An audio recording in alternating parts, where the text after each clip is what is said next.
আমরা আজকে ঘুরতে এসেছিলাম, তো এখানে ইন্ডিয়ান বর্ডারের কাছে এসে দেখি দুইটা বাচ্চা ঘুড়ি উড়াচ্ছে।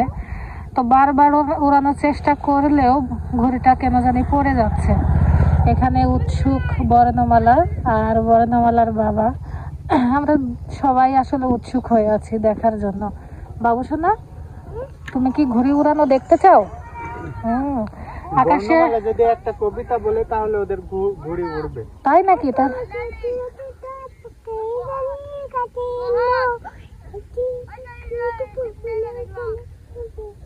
মাশাআল্লাহ, বর্ণমালা আতা গাছে তোতা পাখি ছড়াটা শোনালো, আর এদিকে নাকি ঘুড়ি উড়বে। তাহলে আকাশে অনেক ঘুড়ি উড়ছে, তবে একটু সন্ধ্যা হয়ে গিয়েছে, এ কারণে অত ভালো দেখা যাচ্ছে না।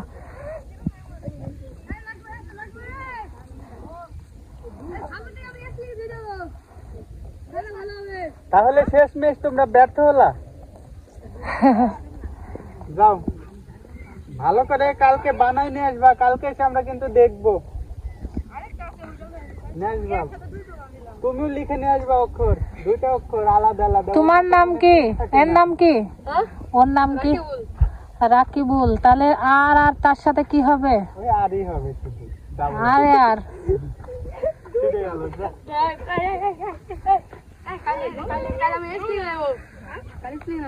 এইখানেই উড়াবে তো? ঠিক আছে, ইনশাল্লাহ দেখা হবে কালকে। চলো যাই। আমি টিনেজি ইচ্ছা করি। আমার মাথায় তা লিখে দিয়েছি, নিজে নাম লিখেছি। ওই কোনো নাম লিখিনি, নাহলে লিখতাম। তাহলে কি লিখতে?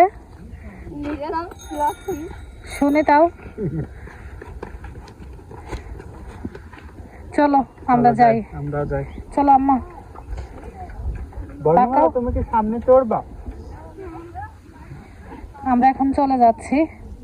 অনেকক্ষণ এই জায়গাটায় এসে বসে থাকতে ভীষণ ভালো লাগে, আর আমরা মাঝে মাঝে এখানে আসি।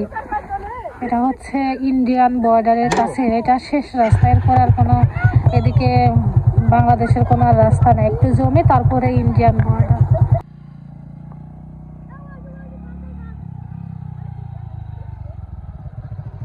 হাই। আবার উড়াবে। শেষ ম্যাচে আবার উড়াবে আমাদের দেখানোর জন্য। দেখছো বলছে